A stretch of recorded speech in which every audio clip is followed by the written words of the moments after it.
Hello दोस्तों, आप देख रहे हैं आपका चैनल इन्वेस्टमेंट का बाजार और इस वीडियो में हम बात करने वाले हैं बैंक ऑफ बड़ौदा के शेयर पर। दोस्तों, बैंक ऑफ बड़ौदा के शेयर में करीबन इसके हाई से 10 रुपए की गिरावट होने को देखने को मिल रही है। 107 रुपये पर इसका करीबन 52 वीक हाई था और उससे करीबन 10 रुपये यानी 96-97 रुपीज़ के लेवल्स पर बैंक ऑफ बड़ौदा आ गया है दोस्तों। तो अब क्या करना चाहिए बैंक ऑफ बड़ौदा में और क्या होंगे intraday targets for bank of Baroda in 21 नवंबर की डेट को, तो चलिए शुरू करते हैं। सबसे पहले दोस्तों अपन बैंक ऑफ बड़ौदा के शेयर के न्यूज़ सेक्शन में आ गए हैं। बैंक ऑफ बड़ौदा पर दोस्तों इतनी कुछ खास खबरें हैं नहीं। एक हफ्ते पहले बैंक ऑफ बड़ौदा के रिजल्ट आए थे, यही कुछ न्यूज़ सेक्शंस में घूम रहा है, बाकी तो और कुछ नहीं है बैंक ऑफ बड़ौदा के शेयर में। और ये BOB बिस्वास एक वेब सीरीज़ आने वाली है जिसका फर्स्ट लुक आया है, which is not related to bank of Baroda share. अब दोस्तों बैंक ऑफ बड़ौदा के शेयर के चार्ट्स पर चलते हैं। आप देख सकते हैं बैंक ऑफ बड़ौदा के शेयर ने 96 रुपीज़ 5 पैसे पे क्लोजिंग दी है, करीबन 1.5 रुपये गिरा है दोस्तों। 1.5 रुपये की बड़ी गिरावट आप कह सकते हैं बैंक ऑफ बड़ौदा के शेयर में। सारे अपने support resistance bank of Baroda का शेयर धीरे धीरे तोड़ता जा रहा है दोस्तों।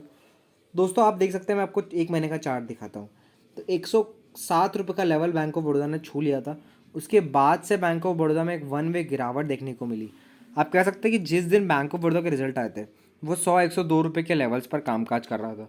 फिर एकदम से रिजल्ट आने के बाद बैंक ऑफ बड़ौदा का जो शेयर था वो शूट अप हो गया, 107 रुपये के लेवल्स पर आ गया। और फिर 107 रुपये के लेवल्स पर आने आते मार्केट की क्लोजिंग होते होते होते होते करीबन 99 रुपीज़ का लेवल भी छुआ। फिर मार्केट इस टाइम के बाद से तो करेक्टिंग मूड में आ गया। इस समय निफ्टी करीबन 18,500 के लेवल्स के आसपास था और उस समय के बाद से आप देख सकते हैं निफ्टी अभी 17,800 के लेवल्स पर आ गया। करीबन 600-700-800 पॉइंट्स की निफ्टी में गिरावट हो गई है। और आप कह सकते हैं निफ्टी PSU बैंक जो कि 3,100 के लेवल्स पर कामकाज कर रहा था, वो अभी मात्र 2700 से 2800 रुपये के रेंज में काम कर रहा है। तो that's a negative sign for, आप कह सकते हैं, बैंक ऑफ बड़ौदा। आप देख सकते हैं PNB का शेयर जो कि 47 रुपीज़ का 52 वीक हाई लगाने के बाद बिल्कुल 41 रुपीज़ के लेवल पर आ गया। बैंक ऑफ बड़ौदा 107 रुपये के लेवल छूने के बाद 96 रुपीज़ के लेवल्स पर आ गया। और SBI जो कि 530 रुपये के लेवल्स छूने के बाद आज मात्र 500 रुपये के लेवल्स पर आ गया है। यानी आप कह सकते हैं कि सारे PSU बैंकिंग स्टॉक्स में एक मुनाफा वसूली हो गई है, एक कह सकते हैं रनिंग करेक्शन हो गया।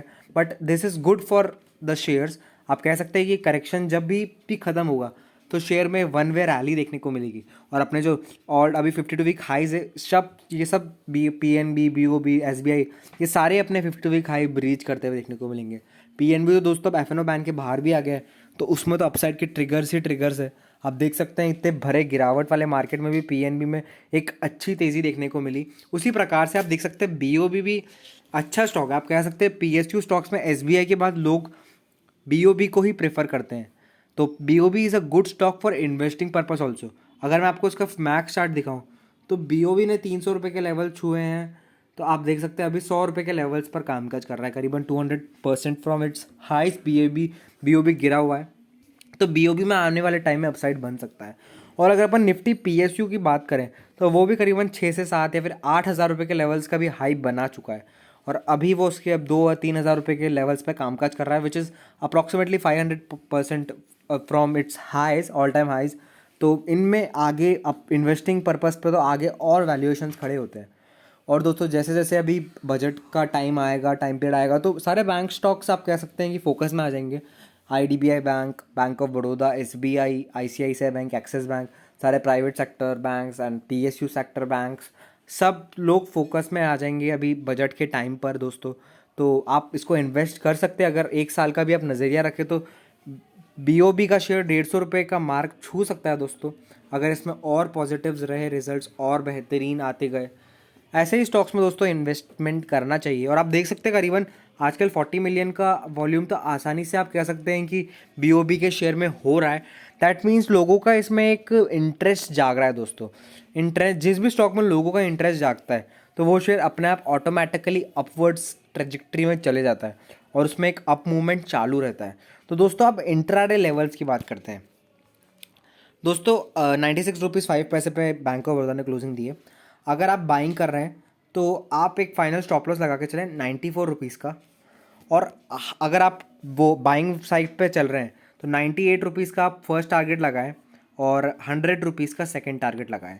अगर 102 रुपये का लेवल्स ये छूता है तो इसमें 105 रुपये के लेवल्स तक की भी तेज़ी देखने को मिल सकती है, बट इट्स नॉट पॉसिबल कि ये एक दिन के अंदर 102 रुपये का लेवल छू दे। 100 रुपीज़ का मार्क छू सकता है दोस्तों, इट्स पॉसिबल, बट 102 रुपये का थोड़ा मुश्किल है। और अगर आप 94 पे बाइंग करते हैं तो 94 95 के लेवल्स पर बाइंग करते हैं तो 102 will be the profit booking range आप कह सकते हैं। उस समय आप प्रॉफिट बुकिंग कर सकते हैं। और अगर आप शॉर्ट साइड पर चलते हैं तो इसमें 90 रुपीज़ का एक बहुत बड़ा सपोर्ट है। अगर 90 रुपीज़ का सपोर्ट टूटता है तो आप इसमें शॉर्ट कर सकते हैं और आपको 80 टू 85 रुपीज़ के लेवल्स भी देखने को मिलेंगे शॉर्ट साइड पर। तो दोस्तों ये थे मेरे intraday targets for bank of Baroda. That's it for video दोस्तों। अगर वीडियो थोड़ा बहुत भी इन्फॉर्मेटिव लगे तो लाइक करने का, शेयर करने का, सब्सक्राइब करने का।